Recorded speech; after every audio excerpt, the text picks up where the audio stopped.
Hi, I'm Teresa and welcome to my channel. Today I'm doing the Finally Fall book tag, and I just realised right before filming that I have planned this tag but I was tagged to do a different fall tag, so oops. But yeah, anyway, this is what I'm doing. I thought I was tagged but no I wasn't. So the purpose of this tag is to recommend some autumnal books based around some questions. And of course, I'm doing this right at the very end of October, uploading it right at the very start of November, when we're kind of almost past fall season. We're just into winter, and I hate winter, so I'm not looking forward to this. So I'm uploading this now to keep this autumnal weather going as long as possible before we get into the horrible winter weather. And also because I'm bad at time management and planning. So the first prompt is, in fall, the air is crisp and clear. Name a book with a vivid setting. And if we weren't doing fall recs, One Last Stop by Casey McKiston, setting this so vivid, so well done, so just entrenched in the nature of the book. But we're doing fall recs, so unfortunately this doesn't count. But I can't resist talking about it. But if we're doing fall recs, then definitely The Devouring Grey by Christine Lynn Herman.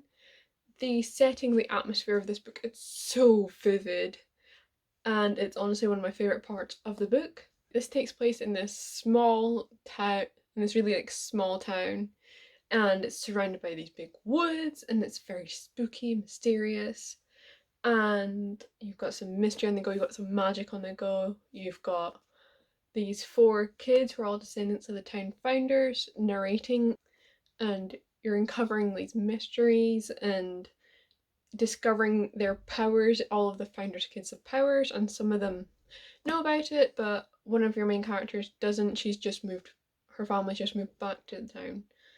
And yeah, it's perfect for the spooky season, such good spooky vibes, and once again, the atmosphere in this book is incredible. The next prompt is, nature's beautiful, but also dying. Name a book that is beautifully written, but deals with a heavy topic like loss or grief. And for this, I have got Hideous Beauty by William Hussey. This has almost got the same colour scheme. Anyway, this book I read earlier this year. It's so very beautifully written. It just made me cry so much. And it deals with very heavy topics. Your main character and his boyfriend get in a car at the beginning of the book. They get in an accident and the boyfriend dies, quite tragically. And so this book is very much following your main character dealing with that grief, but also wondering if it was an accident, um, or if there's something a bit more sinister at play.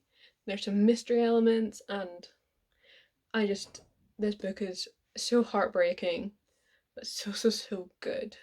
And I think it makes a very good fall read. The next prompt is, fall is back to school season. Share a non-fiction book that taught you something new. And honestly, it's bold of this tag to assume that I read non-fiction.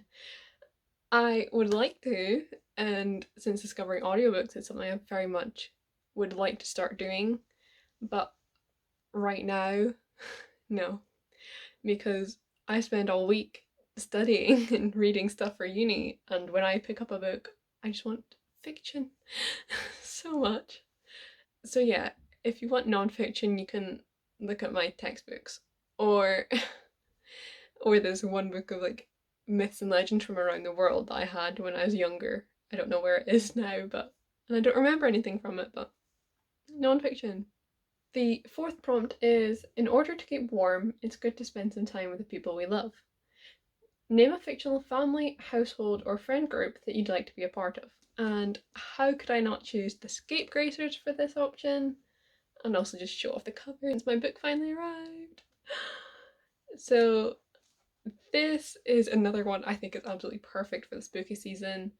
This follows a main character called Sideways, and she's a teenage lesbian witch.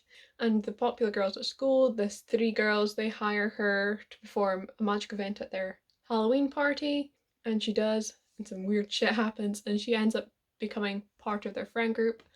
And I love the friendship in this book. It's so well done. It is something I want so badly. These girls, they are just mercilessly supportive of each other. They care for each other so much. It is so beautiful to read, and I'm so very glad it exists this promotion of female friendship and this very genuine friendship, and also it topples these competitive mean girls tropes, not like other girls tropes, all of that. It takes them and puts them on their head, and I really, really love this and really, really highly recommend it. It's also one I'd recommend for atmosphere and writing. I love the writing and the narration in this book. The fifth prompt is the colourful leaves are piling up on the ground. Shows a pile of fall coloured spines. So we've got some fall coloured spines. Oh, I've gone for my nice warm reds, oranges, yellows, and this lovely gold colour. And these are heavy. But these are not all fall wrecks. I think only Cemetery Boys is. I've not read King of Scars, so I couldn't tell you. But yeah, some nice, lovely colours. Next up is Fall's the perfect time for storytelling by the fireside. Share a book wherein somebody's telling a story. And I've not got my copy of this book right now because my mum is borrowing it, which I'm very excited about. Hopefully she likes it. But that is The Seven Husbands of Evelyn Hugo by Taylor Jenkins Reid. So I love this book so much. Another one that made me cry. I'm noticing a theme here. This one's perhaps not fall themed, but you know what? It's perfect for like a rainy day if you just want to absorb yourself in it and just read for a whole day. That's what I did. Incredible. So this follows Monique, a journalist, and she has been asked by Evelyn Hugo, who is this really famous starlet from the 50s, and obviously the following decades. She's like Marilyn Monroe of the world of this book.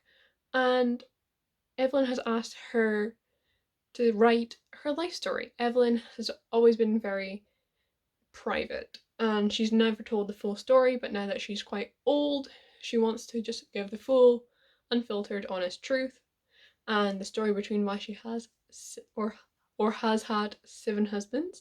This is one of the probably most famous sapphic books because we learn that Evelyn is bi, and oh, it's so good. I love it so much. It's got so much of this old Hollywood grit and glamour, and I love it so much. The 7th prompt is The Nights Are Getting Darker, share a dark, creepy read. And for this I have chosen Sawkill Girls by Claire Legrand.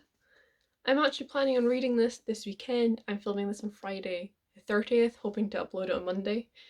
And I'm really hoping I can read this over the weekend. So this is a sapphic horror book, and I obviously, since I've not read it, I don't know fully, but it follows these 3 girls on this island called Sawkill Rock where girls have been disappearing and they're kind of trying to solve that, from my understanding.